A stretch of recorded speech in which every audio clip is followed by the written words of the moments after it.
la police avait reçu un appel au 911 demandant de l'aide. À leur arrivée à la caravane, la femme leur a dit que des hommes étranges étaient entrés chez elle et l'avaient agressée. Elle a dit qu'ils lui avaient aspergé de gaz poivré et qu'ils avaient emmené son fils de 6 mois. Mais le problème, c'est qu'elle ne semblait pas avoir été aspergée de gaz poivré au visage, et il ne semblait pas non plus y avoir eu d'effraction.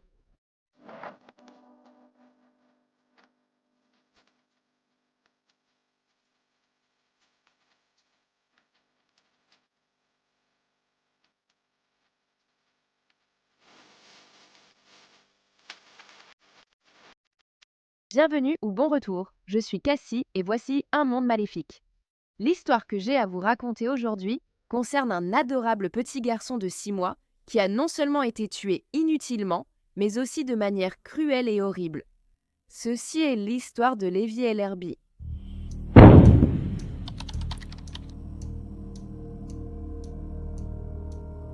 Levi Cole Ellerby est né le 20 décembre 2017 à Natchitoches, Louisiane, de Hannah Barker et Billy Ellerby Jr. Il avait 3 frères et sœurs, Brooke Lane, Elizabeth et Nevaya. Levi était le bébé le plus heureux, toujours avec un grand sourire. Il passait son temps à jouer avec ses frères et sœurs ainsi qu'avec ses cousins, surtout à l'extérieur. Il aimait regarder Pyjamas Masks, jouer aux jeux vidéo avec son oncle Jay et adorer les animaux, surtout son chien, Rex. Levi était affectueusement surnommé Petit singe dodu et son tout premier mot a été « papa ». Au début de l'année 2017, les parents de Levi, Billy et Hannah, ont rencontré Nao. Tous deux avaient eu des problèmes de drogue, mais tentèrent de remettre de l'ordre dans leur vie. Ils s'étaient rencontrés au tribunal de la drogue, ce qui était pourtant interdit. Sortir avec un autre participant au tribunal de la drogue était interdit. Peu après leur union, Hannah est tombée enceinte de Levi. Certains la disaient très enthousiaste face à la grossesse, d'autres la trouvaient anxieuse et effrayée. Enceinte, Hannah a été exclue du tribunal de la drogue et envoyée en cure de désintoxication de 97 jours.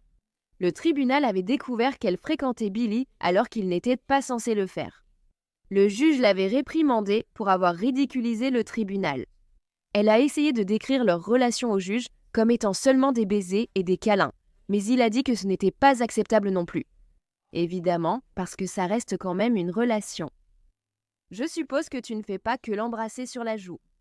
Et il n'est pas précisé si Billy a aussi été expulsé du tribunal de la drogue ou si à ce moment-là, il n'y allait déjà plus. Quelques mois avant la naissance de Levi, Billy et Hannah se sont séparés et même s'ils ont pris des chemins différents, ils ont fini par rester en bons termes. Mais il paraît que Hannah désirait toujours une relation amoureuse avec Billy. Hannah travaillait dans un IHOP local et elle avait aussi prévu d'aller à la Northwestern State University pour étudier la médecine du sport. Elle voulait être entraîneuse d'eau sportive et on disait qu'elle excellait au softball. Elle avait beaucoup progressé dans sa vie, puis Hannah a rencontré Felicia Smith. C'était une collègue à elle chez IHOP et les choses ont changé. Cette relation n'était pas non plus censée avoir lieu, car Felicia avait aussi des antécédents de consommation de drogue. Si quelqu'un avait signalé cela, la condamnation de Hannah pour drogue et sa probation auraient été révoquées, et Levi serait allé vivre chez son père. On ne sait pas grand-chose sur la relation entre Hannah et Felicia. Elle a été assez brève, et Hannah affirmait que Felicia était bien plus investie qu'elle ne l'était. Dans la nuit du 17 juillet 2018, la police de Natchitoches a été alertée par un appel au 911 concernant la disparition d'un bébé de 6 mois dans une caravane sur la route 1. C'était la caravane de Hannah Barker où elle vivait avec Levi.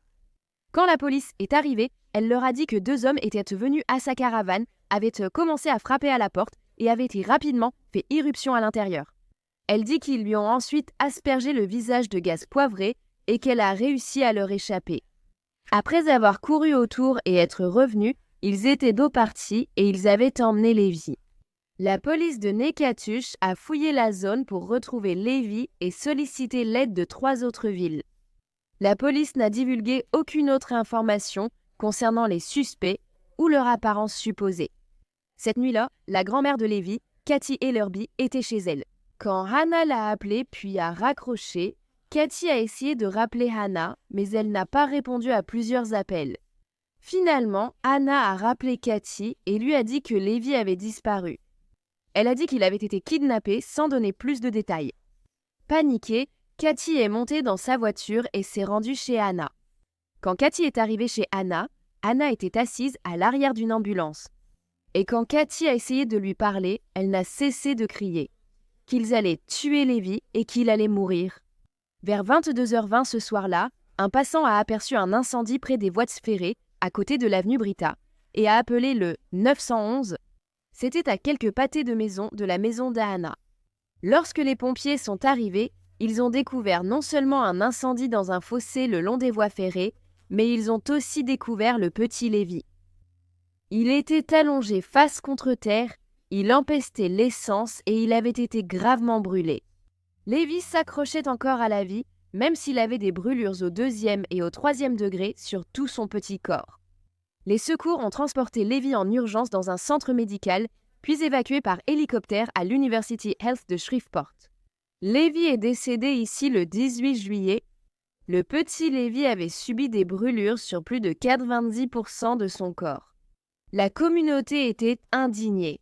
Qui avait fait cela à un petit garçon de 6 mois? Mais malheureusement, il n'obtiendrait pas beaucoup de réponses, du moins pas tout de suite, car une ordonnance de bâillon avait été émise pour l'affaire peu de temps après que Lévi ait été retrouvé. En deuil de leur perte, les membres de la communauté ont créé un petit mémorial en plaçant 2 croix, des peluches et des fleurs à l'endroit où Lévi avait été retrouvé. Les enquêteurs chargés de l'affaire de Lévi commençaient à penser que la scène de crime dans la caravane de Hannah semblait de plus en plus mise en scène. La fenêtre arrière de la caravane était brisée, mais pas totalement cassée. Il y avait aussi une barre au milieu de la fenêtre qui était tordue, mais elle restait en place. Il y avait aussi des doutes quant à savoir si Hannah avait réellement été aspergée de gaz poivré au visage, car elle ne présentait aucune rougeur autour des yeux, ni aucune irritation, quelle qu'elle soit. À l'arrivée de la police, les enquêteurs n'ont détecté aucun gaz poivré dans la caravane. Et puis, par-dessus tout cela, il y avait le fait que des empreintes digitales et du sang avaient été retrouvées sur la fenêtre arrière de la caravane. Ces empreintes digitales et ce sang ont conduit à la petite amie de Hannah, Felicia Smith. Hannah avait été interrogée 3 fois après la mort de Lévi, et à chaque fois, elle changeait sa version des faits. Elle continuait de la modifier pour paraître plus crédible. Après que les enquêteurs aient révélé plus de détails sur l'affaire, elle a modifié sa version pour s'assurer qu'elle corresponde au récit. À un moment, Hannah a suggéré que Billy Ellerby Jr., le père de Lévi, pouvait être impliqué dans sa mort. Mais elle a vite abandonné cette idée après avoir réalisé qu'il avait déjà parlé à la police, et il avait un alibi en béton. Dommage. En plus de tout cela, Hannah ne montrait presque aucune émotion à l'hôpital. Le jour où Lévi est mort, la mère de Billy la décrirait plus tard comme étant plutôt froide. Apparemment, le père de Lévi avait demandé si Lévi pouvait être enterré dans le caveau familial des Ellerby à la paroisse de Wynne. Hannah lui a juste dit qu'il pouvait faire ce qu'il voulait du corps de leur fils, sans hésiter. Et il a également été noté par les enquêteurs que Hannah n'a pas pleuré sur la scène du crime, ni lorsqu'elle était interrogée par la police.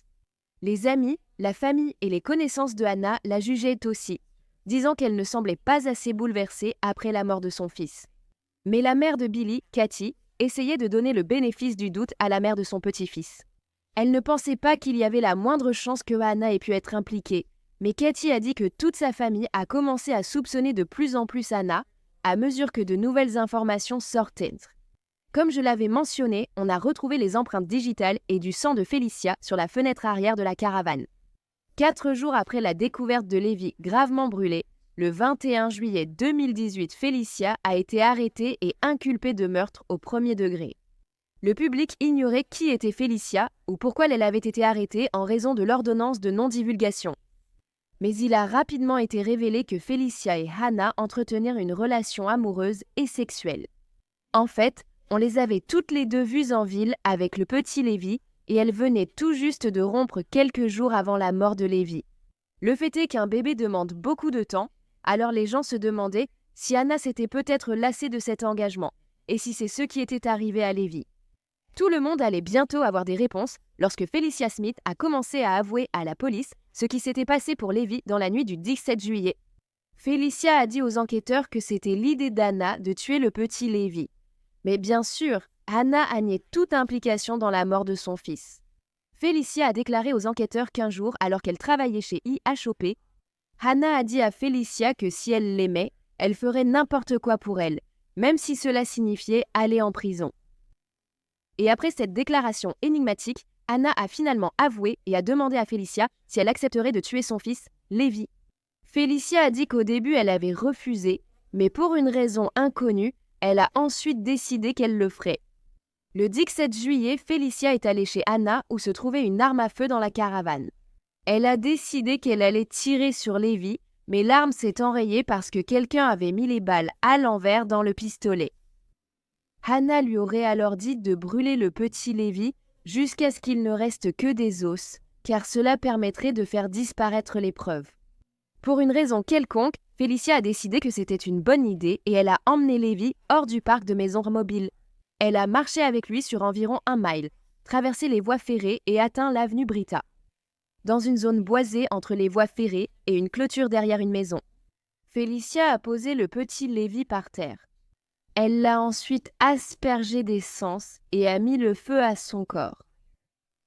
Et pendant que le pauvre petit Levi brûlait, Felicia a agi comme si tout était normal et est allée prendre son service chez IHOP. Elle est arrivée au travail peu avant 10 heures, soit environ 20 minutes, avant que Levi ne soit retrouvé grièvement brûlé.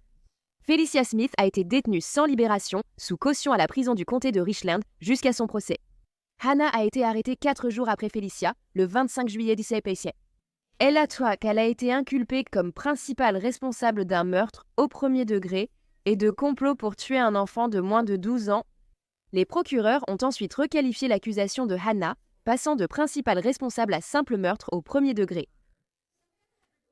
Elle a dit à la police qu'elle utilisait simplement son ex, Felicia, pour l'argent et l'attention, ajoutant que Felicia était bien plus investie dans la relation qu'elle ne l'avait jamais été. Et l'avocat de Hannah soutenait que la seule personne ayant un mobile était Felicia. Il a dit que son mobile était qu'elle était en colère parce que Hannah venait tout juste de rompre avec elle récemment.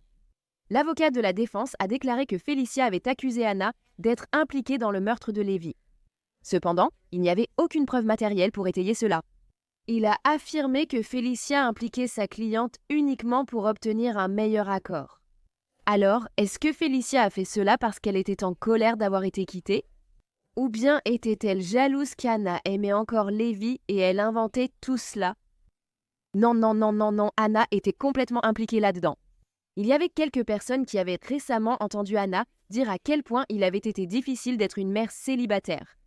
La police avait aussi interrogé des personnes qualifiant Hannah de menteuse compulsive. Certaines personnes ont aussi dit qu'elles ne seraient pas surprises si elle était impliquée dans la mort de Levi.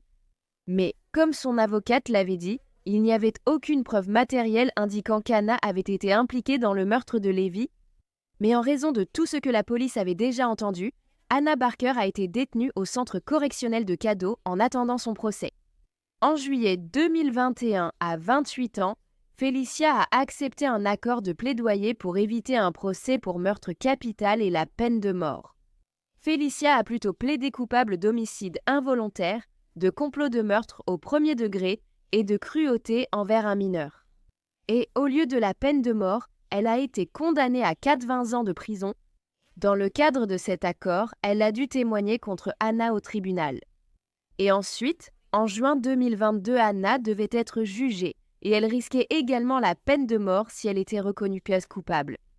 Quelques semaines avant son procès, le parquet lui avait proposé un accord. Comme il n'y avait pas assez de preuves matérielles pour relier Hannah à la mort de Levi, le procureur n'était pas convaincu qu'Hannah serait condamnée. Elle pourrait potentiellement être libérée.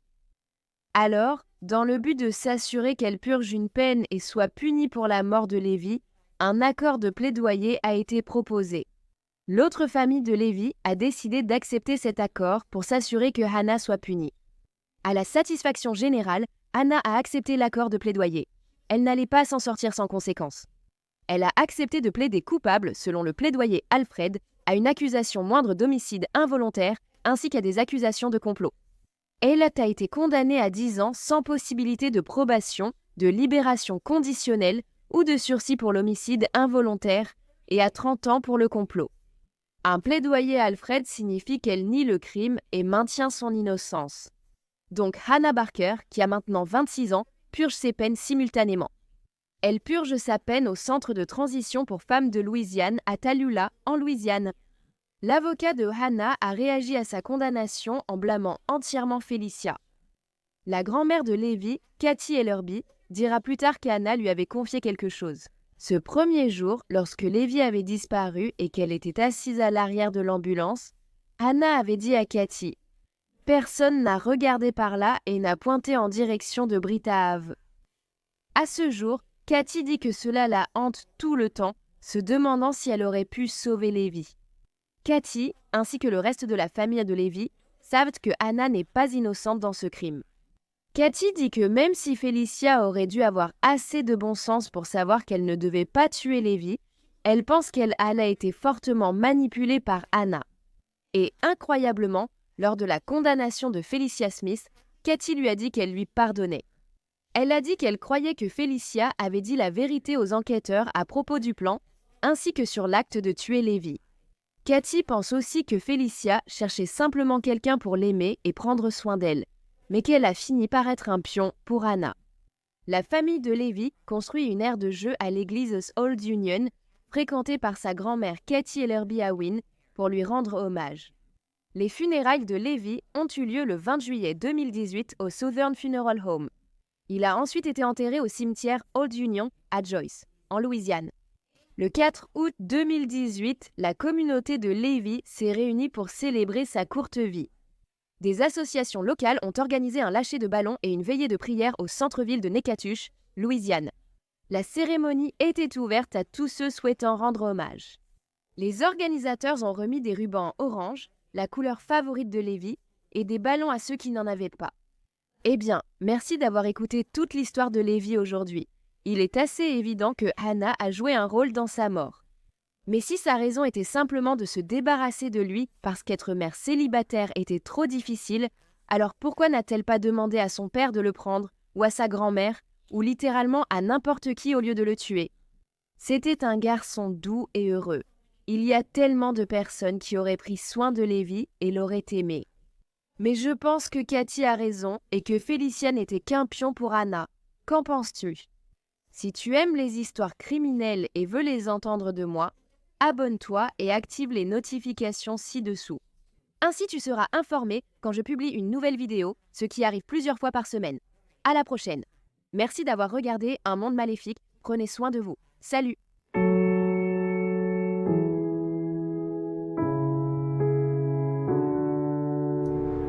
Merci d'être des mécènes d'Un Monde Maléfique. Adina, Amy, Angela, Angie, Catherine, Daniel D, Daniel H, Anna, Rama, Cara, Lindsay, Mary, Mel, MJ Kelly, Naoma et Tammy. Vous êtes génial. Maintenant, il y a encore plus d'Un Monde Maléfique. Sur Patreon, vous aurez accès à des vidéos exclusives chaque mois et bien plus encore. Tout soutien aide vraiment à s'assurer que les victimes ne soient jamais oubliées et à mettre en lumière les failles de la société liées à chaque affaire. Rendez-vous sur Patreon parfois choqué, comme à Wicked World ou via l'application Patreon.